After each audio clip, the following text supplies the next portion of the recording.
Hello students, good morning. 12th class 12th standard state board, इसमें हमने lesson शुरू किया था ट्रिग्नोमेट्रिक, ठीक है, फंक्शंस। और ट्रिग्नोमेट्रिक फंक्शंस में जनरल सॉल्यूशन हम कैसे फाइंड आउट करते हैं, प्रिंसिपल सॉल्यूशंस हम कैसे फाइंड आउट करते हैं, ये हमने इससे पहले पढ़ लिया था। अब हम शुरू करने जा रहे हैं नया टॉपिक। ओके, एक्सरसाइज 3.1 कंप्लीट होने के बाद नया टॉपिक हमारा शुरू होता है सॉल्यूशन ऑफ ट्रायंगल। ओके, और सॉल्यूशन ऑफ ट्रायंगल में सबसे पहला टॉपिक तो हम पढ़ेंगे पोलर कोऑर्डिनेट्स। ओके स्टूडेंट्स, सबसे पहला टॉपिक आपको भाई यहाँ पर पढ़ना है, क्या पढ़ना है? Polar coordinates. ओके, अब भाई ये पोलर कोऑर्डिनेट्स क्या है बराबर समझेंगे। ओके, पोलर कोऑर्डिनेट्स होते क्या है, क्लियर है? ठीक है, ये जो पोलर कोऑर्डिनेट्स है इसको समझने के लिए सबसे पहले तो हम एक प्लेन कंसीडर करेंगे। प्लेन कंसीडर करेंगे दैट मीन्स ये जो पेज आपको दिख रहा है ये हम समझेंगे कि भाई ये एक प्लेन सरफेस है, प्लेन है, और इस प्लेन में हमने एक पॉइंट कंसीडर किया ओ। इस पॉइंट को आपको, ठीक है, as a fixed point consider कर लेना है। ठीक है, क्लियर है? इसको हमने क्या कंसीडर किया? एक फिक्स्ड पॉइंट कंसीडर किया, और इस फिक्स्ड पॉइंट को लेकर, ठीक है, इस फिक्स्ड पॉइंट में से हमने एक यहाँ पर रे ड्रॉ की। ठीक है, हमने एक यहाँ पर क्या ड्रॉ की? रे ड्रॉ की। तो इस रे को कहा जाता है फिक्स्ड। ठीक है, इसको हम क्या कहेंगे? फिक्स्ड रे। ओके, क्लियर है? तो भाई ये, ठीक है, फिक्स्ड पॉइंट और ये जो फिक्स्ड रे है इनमें क्या रिलेशन है? ओके, तो भैया ये जो फिक्स्ड पॉइंट है इस फिक्स्ड पॉइंट को हम कहते हैं पोल। ठीक है, इस फिक्स्ड पॉइंट को हम क्या कहेंगे? पोल कहेंगे। ओके, और ये जो फिक्स्ड रे है, ये जो फिक्स्ड रे दैट मीन्स कौन सा फिक्स्ड रे यहाँ पर हो रहा है? ओ एक्स। तो ये जो फिक्स्ड रे ओ एक्स है, इस फिक्स्ड रे ओ एक्स को कहा जाता है भाई पोलर। ठीक है, इसको हम क्या कहेंगे? पोलर कहेंगे, पोलर कहेंगे। ठीक है, वॉटेवर, पोलर कहेंगे हम इसको। क्लियर है? तो आपको समझ में आ रहा है कि भैया हमने एक प्लेन लिया और उस प्लेन में हमने एक फिक्स्ड पॉइंट कंसीडर किया। इस फिक्स्ड पॉइंट को हम क्या कहेंगे? पोल कहेंगे। ठीक है, और ये इस फिक्स्ड पॉइंट में से एक हमने रे ड्रॉ किया।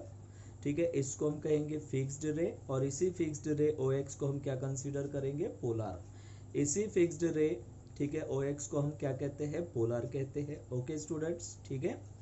देन अब हमने क्या किया? अब हमने यहाँ पर एक और पॉइंट P कंसीडर कर लिया। ठीक है, क्लियर है? क्लियर है? हमने यहाँ पर एक और पॉइंट, ठीक है, इस प्लेन में एक और पॉइंट मैंने P कंसीडर किया। ओके स्टूडेंट्स, अब हो क्या रहा है? अकॉर्डिंग टू प्लेन, ठीक है, अकॉर्डिंग टू प्लेन, प्लेन के हिसाब से मुझे इस पॉइंट P का पोजीशन डिसाइड करना है। ठीक है, मुझे इस पॉइंट P का क्या डिसाइड करना है? पोजीशन डिसाइड करना है। ठीक है, तो मैं क्या करूँगा? ये जो फिक्स्ड पॉइंट है O, है ना, ये जो फिक्स्ड पॉइंट है O और ये जो पॉइंट P है, इन दोनों को मैंने क्या कर लेना है? ज्वाइन कर लेना है। ओके, क्लियर है? क्लियर है? हमने क्या किया भाई? ठीक है, O और पॉइंट P जो है, हमने जो पॉइंट P कंसीडर किया था, ठीक है, इस पॉइंट P को और O को मैंने ज्वाइन कर दिया, और ये जो OP है इस OP को हम कंसीडर करेंगे एज अ R। ठीक है, क्लियर है? इस OP को हम एज अ, ठीक है, रेडियस, ठीक है, या आप इस OP को कह सकते हो रेडियस वेक्टर, यानी इस OP को हम कंसीडर करेंगे रेडियस वेक्टर, जिसको हम डिनोट करेंगे किससे? R से। ओके, बट भाई ये जो OP है ये OX के पॉजिटिव डायरेक्शन में यहाँ पर एंगल फॉर्म कर रहा है क्या? ये जो ओपी है, ओपी ये ओ एक्स के फिक्स्ड रे के पॉजिटिव डायरेक्शन में, ठीक है, क्लियर है, एक एंगल फॉर्म कर रहा है। तो ये जो एंगल है इसको हम कंसीडर करेंगे थीटा, और इस एंगल थीटा को हम कहते हैं वेक्टोरियल एंगल। क्या कहेंगे इसको हम? Vectorial angle of point P। अब हो क्या रहा है कि ये जो पॉइंट P है भाई, इस पॉइंट P का जो पोजीशन है, ये पोजीशन दो लोग डिसाइड करेंगे, है ना, यानी इस फिक्स्ड रे से, ठीक है, या इस फिक्स्ड पॉइंट से ये पॉइंट P कितने डिस्टेंस पर है, तो वो कौन डिसाइड करेगा? रेडियस डिसाइड करेगा। और ये जो पॉइंट P है वो OX के हिसाब से, दैट मीन्स OX, ठीक है, ये जो पोलर है, इस पोलर के according to the OX polar, according to the polar, ये जो पॉइंट P है कितने डिग्री का एंगल फॉर्म कर रहा है। तो इस पॉइंट P का पोजीशन डिसाइड करने वाले कितने लोग हैं? दो लोग हैं। कौन कौन से भाई दो लोग हैं, बताओ कौन कौन से दो लोग हैं, बोलो। तो वो दो लोग कौन कौन से हैं? तो पहला तो, ठीक है, रेडियस है, ठीक है, पहला कौन रहेगा? रेडियस रहेगा, ठीक है, और दूसरा कौन रहेगा? थीटा रहेगा। क्लियर है स्टूडेंट्स? तो कहने का मतलब ये है कि ये जो पॉइंट P है, इस पॉइंट P का पोजीशन, ठीक है, ये दो लोग डिसाइड करेंगे, रेडियस, ठीक है, वेक्टर, क्लियर है, और वेक्टोरियल एंगल यानी थीटा डिसाइड करेंगे। और ये जो ऑर्डर पेयर है, ये जो आपको ऑर्डर पेयर दिख रहा है ना, आर कॉमा थीटा वाला, इसी को कहा जाता है पोलर, ठीक है, कोऑर्डिनेट्स, पोलर कोऑर्डिनेट्स। ओके, और किसके पोलर कोऑर्डिनेट्स है भाई? ये ऑफ पॉइंट, ठीक है, P, यानी पॉइंट P के ये क्या है? पोलर कोऑर्डिनेट्स है। ओके, फिर से मैं स्टूडेंट रिपीट कर रहा हूं, ठीक है, point number first, clear, O ये क्या है? O ये पोल है, ठीक है, O ये क्या है भाई? पोल है। ओके, उसके बाद सेकेंड OX यानी जो फिक्स्ड रे है, ये जो फिक्स्ड रे है इसको हम क्या कहेंगे? पोलर। क्या कहेंगे इसको? हम पोलर कहेंगे, ठीक है। और इसमें R यानी क्या होगा? तो R को कहा जाएगा भाई रेडियस, है ना, क्या कहेंगे इसको हम? Radius vector. R को हम क्या कहेंगे? रेडियस वेक्टर कहेंगे। उसके बाद नंबर 4, थीटा को क्या कहा जाएगा भाई? वेक्टोरियल, क्या कहेंगे हम? वेक्टोरियल एंगल, यानी थीटा हमारे लिए हो जाएगा वेक्टोरियल एंगल, ठीक है। और लास्ट आपको ये जो पॉइंट P मिलेगा ना, पॉइंट P, ठीक है, इसके जो कोऑर्डिनेट्स मिल रहे हैं R कॉमा थीटा, इन्हीं को कहा जाता है कौन से कोऑर्डिनेट्स? पोलर कोऑर्डिनेट्स, ठीक है, क्लियर है। अब इन पोलर कोऑर्डिनेट्स को लेकर कुछ रिमार्क्स है, ठीक है। तो पहला रिमार्क क्या है वो समझ लेते हैं, ठीक है। पहला रिमार्क ये है कि ये जो वेक्टोरियल एंगल होता है थीटा, ठीक है, क्लियर है, ये, ठीक है, ये जो वेक्टोरियल एंगल है, कौन सा वेक्टोरियल एंगल है? थीटा। ये जो है ये एक नॉन नेगेटिव, ठीक है, स्मॉलेस्ट एंगल होता है, यानी ये समझ लो आपकी ये जो वेक्टोरियल एंगल है भाई, ये नेगेटिव नहीं हो सकता। ओके, ये भले कितना भी छोटा हो सकता है, ठीक है, यानी पॉइंट समथिंग डिग्री तक हो सकता है, लेकिन वो नेगेटिव नहीं होगा, ठीक है, पहला रिमार्क है, ठीक है। दूसरा ये है कि ये जो एंगल थीटा है ये हमेशा, ठीक है, 0 से कैसा रहेगा? ग्रेटर रहेगा या इक्वल्स टू 0 रहेगा, लेकिन वो निगेटिव नहीं रहेगा, एंड स्मॉलर देन क्या हो जाएगा भाई? 2 पाई, यानी 360 डिग्री से ये कैसा रहेगा? छोटा ही रहेगा। ओके, क्लियर है। नंबर 3, तीसरा रिमार्क ये है कि ये जो भाई पोल है, पोल कौन है? तो पोल ये क्या होता है? O को हमने क्या कंसीडर किया था? पोल। तो इसके कोई भी पोलर कोऑर्डिनेट्स नहीं होंगे। तो पोलर कोऑर्डिनेट सिर्फ किसके बनेंगे, पॉइंट पी के, ठीक है। तो ठीक है, इसके पोल के कोई पोलर कोऑर्डिनेट्स नहीं होते हैं, ये समझ लेंगे आप, ठीक है। तो ओ यानी पोल के कोई भी पोलर कोऑर्डिनेट्स, ठीक है, नहीं होते हैं, ये आप समझ लेंगे। तो भाई ये आपका पहला टॉपिक मैंने शुरू किया था सॉल्यूशन ऑफ ट्रायंगल, और सॉल्यूशन ऑफ ट्रायंगल में हमें सबसे पहला कंसेप्ट समझना था पोलर कोऑर्डिनेट्स को लेकर। अब ये पोलर कोऑर्डिनेट्स क्या है मैंने बहुत अच्छे से आप लोगों को एक्सप्लेन करके बताया है। ओके, क्लियर है स्टूडेंट्स, ठीक है। देन नेक्स्ट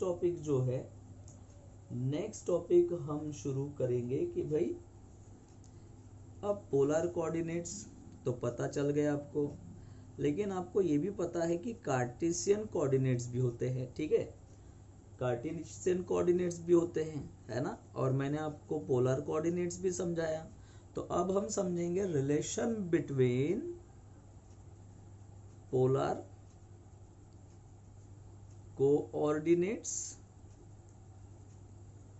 कोऑर्डिनेट्स एंड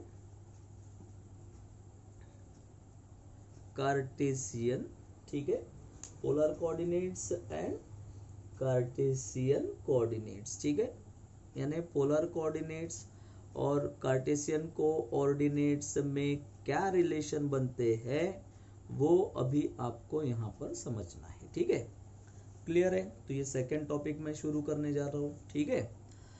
अब जहां पर कार्टेशियन कोऑर्डिनेट्स की बात आ गई तो समझ जाना वहां पर कोऑर्डिनेट एक्सिस आ गए, ठीक है, कोऑर्डिनेट एक्सिस आ गए भैया ने। आपको यहाँ पर एक्स एक्सिस ड्रॉ करना पड़ेगा और वाई एक्सिस ड्रॉ करना पड़ेगा। तो कोऑर्डिनेट एक्सिस तो भाई आपने ड्रॉ कर लिए, ओके, क्लियर है। तो ये एक्स एक्सिस हो गया, ये वाई एक्सिस हो गया, और ये एक्स वाई प्लेन हो गया। दोनों का इंटरसेक्शन ओरिजिन मैंने ओ ले लिया, ठीक है। अब आप यहाँ पर एक्स वाई प्लेन में, ठीक है, एक्स वाई प्लेन में आप एक पॉइंट पी कंसीडर करोगे, क्लियर है। पॉइंट पी मैंने कंसीडर किया तो ऑब्वियसली अगर ये एक्स वाई प्लेन में है, ठीक है, तो एक्स वाई प्लेन में अगर है तो ऑब्वियसली इसके कोऑर्डिनेट्स हम क्या कंसीडर करेंगे, एक्स कॉमा वाई, ओके। और यही जो एक्स कॉमा वाई वाले जो कोऑर्डिनेट्स है इन्हीं को भाई कहा जाता है कार्टेशियन कोऑर्डिनेट्स, ठीक है। अब हम, ठीक है, क्या करेंगे, ये जो ओरिजिन है और ये जो, ठीक है, पी है, पॉइंट पी, तो इन दोनों को मैंने ज्वाइन कर दिया। आप इसको, ठीक है, किसके साथ कंपेयर करके देखो, पोलर कोऑर्डिनेट्स के साथ कंपेयर करके देखो, तो ओपी ये क्या हो जाएगा हमारे लिए, रेडियस हो जाएगा, ओके भाई, ठीक है, ओपी ये क्या हो जाएगा, रेडियस।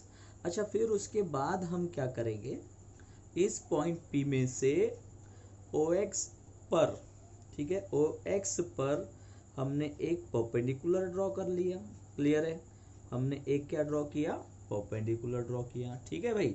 तो जैसे ही हमने परपेंडिकुलर ड्रॉ किया तो यहाँ पर इस परपेंडिकुलर को हम भाई नाम दे देते पीएम, ओके, क्लियर है। अच्छा, ये हमने पीएम नाम देते बराबर आपको ये पता होना चाहिए कि ओएम का क्या डिस्टेंस होगा। ओएम जो है वो एक्स एक्सिस पर आ रहा है तो इसका जो डिस्टेंस है ओएम होगा इक्वल्स टू एक्स, और पीएम जो है वो वाई एक्सिस के पैरेलल है तो पीएम क्या हो जाएगा, वाई का हो जाएगा, पीएम इक्वल्स टू वाई हो जाएगा भाई। और ये जो ओपी है, ये ओपी एक्स एक्सिस के पॉजिटिव डायरेक्शन में देखो एंगल बना रहा है, तो इस एंगल को आप क्या डिनोट करोगे, थीटा, ओके भाई। यानी मैंने क्या कहा, पॉइंट पी के कोऑर्डिनेट्स क्या कंसीडर कर लेने आपको, एक्स कॉमा वाई, ठीक है। ओपी जो है वो रेडियस होगा हमारे लिए तो आर से डिनोट करेंगे, ठीक है। ओ एम जो है वो, क्लियर है, ओ एम जो है वो एक्स होगा, और पी एम जो है वो क्या होना चाहिए भाई, है ना, वो क्या होना चाहिए बताइए, वो होना चाहिए वाई, ओके। और अगर हमने यहाँ पर पाइथागोरस का यूज किया, किसका यूज किया, पाइथागोरस का यूज किया, तो हमें सबसे पहले कौन मिलेगा, तो हमें मिलेगा r square equals to x square plus y square. Okay, तो r square equals to x square plus y square क्यों मिला भाई, क्योंकि यहाँ हमने क्या अप्लाई किया, इस ट्रायंगल में पाइथागोरस अप्लाई किया, ठीक है। And therefore radius equals to r equals to root of x square plus y square. Okay, यानी अगर आपको किसी पॉइंट के कोऑर्डिनेट्स दिए हैं, क्या दिए हैं, कोऑर्डिनेट्स दिए हैं, कार्टेशियन कोऑर्डिनेट्स दिए हैं, तो आप रेडियस तो ये फॉर्मूला अप्लाई करके फाइंड आउट कर सकते हो। सेकेंड थिंग ये है, ठीक है, आप यहाँ पर इस ट्रायंगल में ट्रिग्नोमेट्रिक फंक्शन का यूज कर लो भाई, है ना। तो सबसे पहले मैं यहाँ पर कॉस का यूज करके देखता हूँ। एंगल थीटा के हिसाब से ये हो गया अपोजिट, ये हो जाएगा उसका एडजेसेंट साइड हो जाएगा। देखो अपोजिट, थीटा का अपोजिट पीएम होगा, ओएम ये उसका क्या हो जाएगा, एडजेसेंट साइड हो जाएगा, और ओपी ठीक है क्या हो जाएगा, हाइपोटेनस, ठीक है। तो इन ट्रायंगल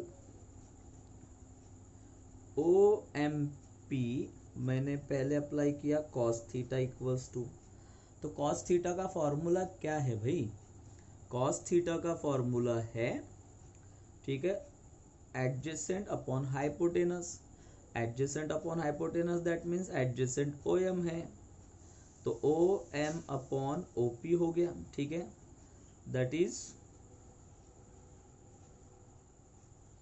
ठीक है, ओ एम अपॉन ओपी, तो ओ एम कितने का है देख लो भाई, एक्स, ओपी जो है कितने का भाई, आर का है ना, क्लियर है।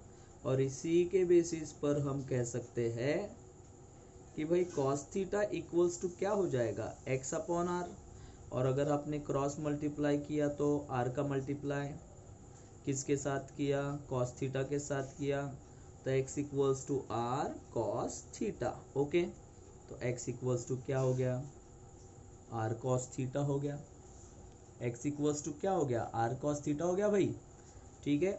ऐसे ही हम क्या कर सकते हैं, ऐसे ही हम साइन थीटा का फॉर्मूला यूज कर सकते हैं क्या, ठीक है। तो साइन थीटा का फॉर्मूला अगर हमने अप्लाई किया भाई, तो अपोजिट अपॉन हाइपोटेनस होगा, यानी पीएम अपॉन क्या होगा, ओपी हो जाएगा, PM upon OP. Okay, so sine theta equals to PM upon OP, तो साइन थीटा इक्वल्स टू, ठीक है, बोलो पीएम, तो पीएम कितने का है भाई, आपको पता है पीएम कितने का है, वाई का, ओपी कितने का है, आर का, और अगेन अगर आपने क्रॉस मल्टीप्लाई किया तो वाई इक्वल्स टू क्या मिलेगा, आर साइन थीटा। क्लियर है, ठीक है, कोई कंफ्यूजन यहाँ तक। तो भाई ये जो है ना मैंने आपको बताया, x equals to r cos theta and y equals to r sine theta, ये जो है, ये जो टर्म्स है, ये टर्म्स हमें बताते हैं कि पोलर कोऑर्डिनेट्स में और, ठीक है, कार्टेशियन कोऑर्डिनेट्स में क्या रिलेशन होता है। तो ये हो गया अपना topic second, relation between polar coordinates and Cartesian coordinates, ठीक है। ओके बच्चों, नेक्स्ट टॉपिक हम शुरू। ओके भाई, मैंने आपको polar coordinates, relation between polar coordinates and Cartesian coordinates, ये चीज़ें तो मैंने आपको, ये बेसिक कंसेप्ट्स तो मैंने आपको समझा कर बता दी, ठीक है। अब कुछ एक दो एग्जांपल्स ले लेते हैं, ठीक है, इन्हीं से रिलेटेड। पहला एग्जांपल हम ले रहे हैं, find the Cartesian coordinates of the point whose polar coordinates are. Okay, ठीक है, find the Cartesian coordinates of the point whose polar coordinates are, यानी पॉइंट के पोलर कोऑर्डिनेट्स आपको दिए हैं, है ना। मैंने आपको क्या समझाया था कि पोलर कोऑर्डिनेट्स में दो लोग होते हैं, दो चीज़ें होंगी, एक होगा रेडियस और दूसरा क्या होगा भाई, थीटा होगा, है ना। एक क्या होगा, रेडियस हो जाएगा और एक आपको क्या मिलेगा, थीटा मिलेगा। तो हम यहाँ पर ऐसा लिख सकते हैं गिवन, अच्छा गिवन में क्या है भाई, तो गिवन में आपको रेडियस दिया हुआ है, ठीक है, पोलर कोऑर्डिनेट्स के बेसिस पर, एंड दूसरा आपको क्या दिया है, थीटा दिया हुआ है। तो थीटा इक्वल्स टू क्या दिया है, π/4। ओके, पोलर कोऑर्डिनेट्स में दो लोग रहेंगे, रेडियस और थीटा। तो रेडियस है 2 का और थीटा होगा π/4 यानी 45 डिग्री, ठीक है। अब हमें क्या फाइंड आउट करना है, हमें कार्टेशियन कोऑर्डिनेट्स फाइंड आउट करना है। तो इसके पहले मैंने रिलेशन बताया था, तो वो रिलेशन यूज कर लो, यानी यूजिंग, ठीक है, रिलेशन यूज करेंगे हम। तो using x equals to okay r cos theta and y equals to r sin theta, ये रिलेशन यूज कर लेते हैं हम, ठीक है। सो x इक्वल्स टू, ठीक है, x equals to r that is 2 and cos theta, theta की जगह क्या रखेंगे भाई, π/4। Okay, and y equals to 2 and sin theta, sorry sin theta, theta की जगह हम क्या रखेंगे, π/4 प्लेस करेंगे। ओके, क्लियर है। तो ऐसे कंडीशन में x इक्वल्स टू आपको क्या मिलेगा, तो 2 इंटू cos π/4, cos π/4 यानी क्या, देख लो, cos π/4 यानी क्या, cos π/4 इसका मतलब cos 45 डिग्री क्या है, 1/√2 है भाई। sin π/4 कितना है, वो भी 1/√2 है, यानी दोनों 1/√2 है। ओके, क्लियर है स्टूडेंट्स। तो यहाँ पर आएगा मल्टीप्लाइड बाय 1/√2, ठीक है, and y equals to also, ठीक है, 2 इंटू 1/√2। अच्छा, मैंने अगर √2 को क्या किया, रैशनलाइज किया। अगर मैंने √2 को क्या कर दिया भाई, रैशनलाइज कर दिया, तो आपको ये टर्म ऐसा मिलेगा, देख लो, 2√2/2 मिलेगा रैशनलाइज करने के बाद।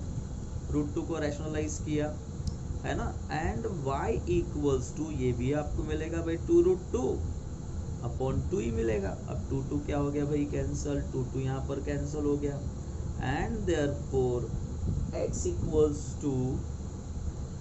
इक्वल्स टू आपको मिलेगा √2 एंड y इक्वल्स टू भी आपको क्या मिलेगा भाई, बोलो, y इक्वल्स टू भी आपको क्या मिलेगा, √2 मिलेगा। तो ये आपने दोनों कार्टेशियन कोऑर्डिनेट्स फाइंड आउट कर लिए हैं, ठीक है। और हम फाइनल आंसर लिखेंगे अभी। Therefore the required Cartesian coordinates, है ना, कोऑर्डिनेट्स आर, ठीक है। तो कार्टेशियन कोऑर्डिनेट्स आपने क्या फाइंड आउट किए, √2. ओके स्टूडेंट्स, क्लियर है। आई होप सो ये एग्जांपल आपको समझाऊंगा, ठीक है। बहुत आसान है, और जितना सोफिस्टिकेटेड वे से मैंने आपको समझाया, जितना सिंपल वे से मैंने आपको समझाया है, वैसा आप इसको, ठीक है, समझेंगे और इससे रिलेटेड एग्जाम्पल सॉल्व करने की कोशिश करेंगे। ओके, क्लियर है। और आपको अगर ये कंसेप्ट मेरा पढ़ाना अच्छा लगता है तो आप हमारे चैनल को सब्सक्राइब भी कीजिए। क्लियर है स्टूडेंट्स, ठीक है। अब आते हैं भाई, एक और क्वेश्चन ले लेते हैं, ठीक है। एक और क्वेश्चन पढ़ लेते हैं हम, ठीक है। नेक्स्ट क्वेश्चन मैं शुरू करने जा रहा हूँ। वेल स्टूडेंट्स, अब हम देखते हैं भाई, ठीक है। Second question, find the polar coordinates of the point whose Cartesian coordinates are, ठीक है। यानी आपको कार्टेशियन कोऑर्डिनेट्स दिए हैं और आपको पोलर कोऑर्डिनेट्स फाइंड आउट करने हैं। तो कार्टेशियन कोऑर्डिनेट्स दिए हैं, इसका मतलब पता है ना आपको, कार्टेशियन कोऑर्डिनेट्स दिए हैं, इसका मतलब आपको x इक्वल्स टू, है ना, 1/√2 एंड y इक्वल्स टू आपको दिया है 1/√2 माइनस 1/√2। ओके, क्लियर है स्टूडेंट्स। बट कार्टेशियन कोऑर्डिनेट्स अगर आपको फाइंड आउट करना है तो आपको रेडियस और थीटा चाहिए, सॉरी, अगर आपको पोलर कोऑर्डिनेट्स फाइंड आउट करना है, कार्टेशियन कोऑर्डिनेट्स दिए हैं, आपको पोलर कोऑर्डिनेट्स फाइंड आउट करना है, तो पोलर कोऑर्डिनेट्स में तो सिर्फ दो ही लोग रहते हैं, कौन रेडियस और कौन रहता है भाई थीटा। तो रेडियस पहले हम फाइंड आउट कर लेंगे, ठीक है, using radius, that is radius equals to formula use कर लो x square plus y square, okay, root of x square plus y square and root of x square plus y square, that is 1/√2 का square करो तो 1/2 मिलेगा, okay, minus 1/√2 का square करेंगे यानी y का स्क्वायर यानी माइनस 1/√2 का स्क्वायर करेंगे तो ये भी 1/2 मिलेगा, ओके, दोनों का सम कर दो भाई रूट ऑफ 1 है ना, और 1 का स्क्वायर रूट दैट इज 1, तो आपको यहाँ पर भाई रेडियस इक्वल्स टू तो मिल गया 1। तो पहला तो आपने रेडियस फाइंड आउट कर लिया, रेडियस वेक्टर तो आपने फाइंड आउट कर लिया पोलर कोऑर्डिनेट में से। अब आपको फाइंड आउट करना है थीटा, ठीक है, तो अब हम क्या करेंगे, यूजिंग रिलेशंस, ठीक है, अब आप कौन से रिलेशंस यूज करोगे भाई बताओ। तो यूजिंग रिलेशंस, पहला रिलेशन हम यूज कर लेते हैं x इक्वल्स टू r, ठीक है, r cos थीटा, ये पहला रिलेशन, ठीक है, and therefore cos theta equals to x upon r आएगा, ठीक है, and therefore cos theta equals to x upon r, that means x कितना है 1/√2 है, r कितना है 1 है, जो कि हम नहीं लिखेंगे, तो cos थीटा इक्वल्स टू मिलेगा 1/2, ओके, एंड सेकेंड रिलेशन आप यूज करोगे अभी यहाँ पर, सेकेंड रिलेशन बताओ आप कौन सा यूज करेंगे, तो y equals to r sine theta, okay, and therefore sine theta equals to बोलो y upon r, and again आपको साइन थीटा इक्वल्स टू मिलेगा भाई sine theta equals to minus 1/√2, okay, clear है।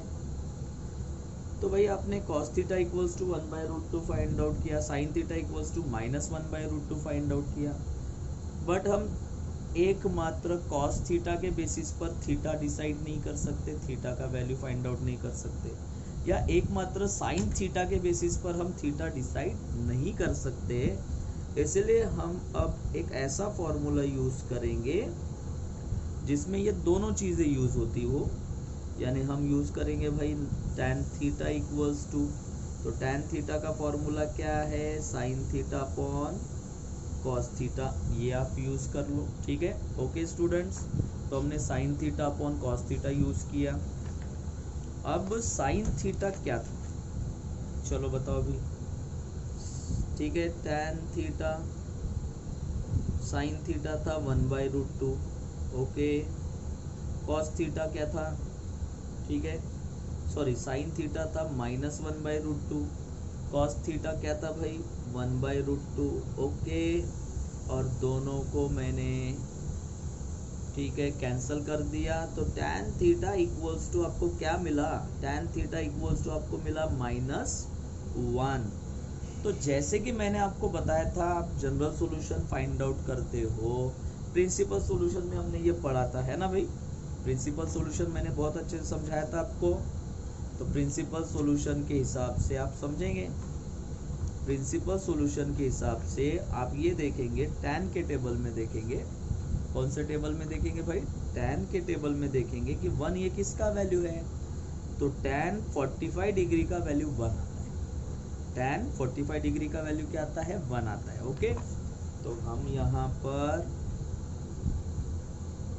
tan थीटा इक्वल्स टू क्या रखेंगे minus tan 45 यानी क्या रखेंगे π/4, tan 45 यानी क्या रखेंगे π/4 रखेंगे, ओके, क्लियर है।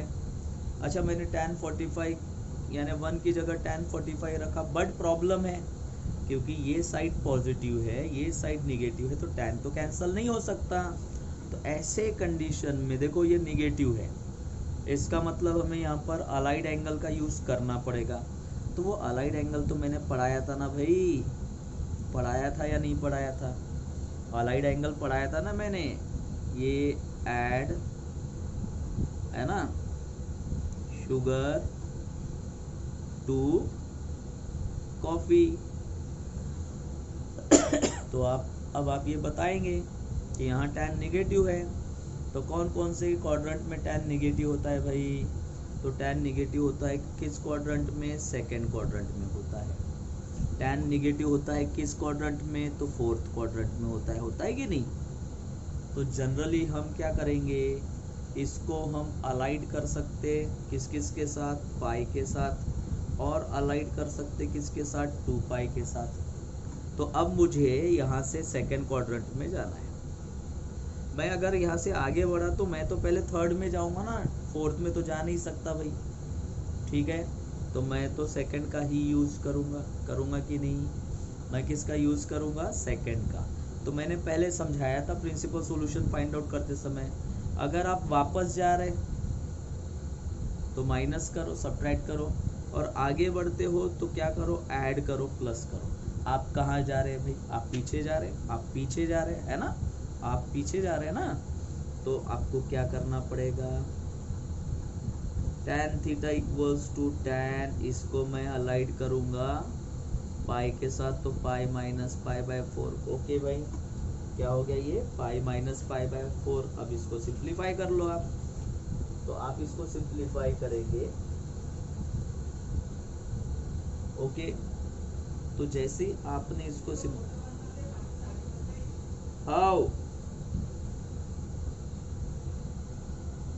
पर tan ये कितना हो जाएगा आप बताइए मुझे? तो ये हो जाएगा भाई 3 पाई बाय 4 हो जाएगा। अब tan कैंसिल हो गया, तो आपको मिलेगा थीटा इक्वल्स टू, ठीक है, थीटा इक्वल्स टू आपको मिलेगा 3 pi by 4। Theta equals to आपको क्या मिला? 3 पाई बाय 4, ठीक है। लेकिन अब आप ये समझो भाई, ये जो है ना, but sine theta equals to -1 by √2 है। साइन थीटा का वैल्यू क्या है? -1 बाय √2 है। और साइन ये सेकेंड क्वाड्रेंट में साइन तो पॉजिटिव होता है ना, ठीक है? सेकेंड क्वाड्रेंट में साइन क्या होता है? पॉजिटिव होता है ना। ओके, क्लियर है? समझ में आ रहा है? सेकेंड क्वाड्रेंट में साइन तो पॉजिटिव होता है। हमने सेकेंड क्वाड्रेंट का वेक्टोरियल एंगल फाइंड आउट किया, theta equals to 3 pi by 4 यानी 135 डिग्री। तो सेकेंड क्वाड्रेंट में आ रहा है क्योंकि tan जो है वो निगेटिव दिखा रहा था, तो हम सेकेंड क्वाड्रेंट के साथ हमने एंगल अलाइड किए थे, ठीक है? क्लियर है? समझ में आ रहा है भाई? और उस हिसाब से देखें तो साइन थीटा तो निगेटिव है, माइनस में है। तो कहने का मतलब क्या है बच्चों? Therefore theta can not be 3 pi by 4। Theta ये 3 पाई बाय 4 नहीं हो सकता। समझ में आ रहा है? उसका रीज़न मैंने आपको पढ़ा दिया कि थीटा ये पाई बाय 4 3 पाई बाय 4 क्यों नहीं हो सकता, ठीक है? इसका मतलब ये है कि हम यहाँ पर tan थीटा इक्वल्स टू जो -tan पाई बाय 4 लेंगे और इसको अलाइड करेंगे, किसके साथ अलाइड करेंगे? 2 पाई के साथ।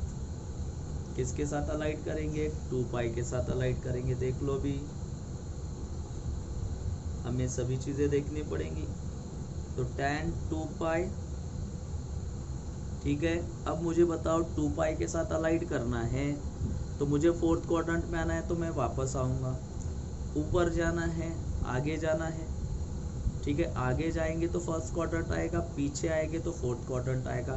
तो पीछे आना बोले तो बच्चों माइनस, क्योंकि हमें फोर्थ क्वाड्रेंट चाहिए। तो अब हम इसको अलाइड करेंगे माइनस के साथ, तो -पाई बाय 4। ओके। अब आपको फाइनल आंसर मिलेगा tan थीटा इक्वल्स टू, ठीक है, tan 7π/4 एंड tan क्या हो जाएगा भाई, tan कैंसल हो जाएगा, तो थीटा इक्वल्स टू आएगा 7π/4। ओके, और ये हमारा करेक्ट आंसर रहेगा। क्यों रहेगा करेक्ट, देखो कॉस हमें पॉजिटिव मिला था, तो कॉस पॉजिटिव मिला था, ठीक है, तो कॉस ये फोर्थ क्वाड्रेंट में पॉजिटिव होता है कि नहीं। साइन ये नेगेटिव था, तो साइन ये फोर्थ क्वाड्रेंट में नेगेटिव होता है। और टैन नेगेटिव मिला था, तो टैन ये फोर्थ क्वाड्रेंट में भी क्या हो रहा है, नेगेटिव हो रहा है, यानी तीनों कंडीशंस यहाँ पर फुलफिल हो रही है। ओके स्टूडेंट्स, समझ में आ रहा है, ठीक है, आगे बढ़ते हैं भाई।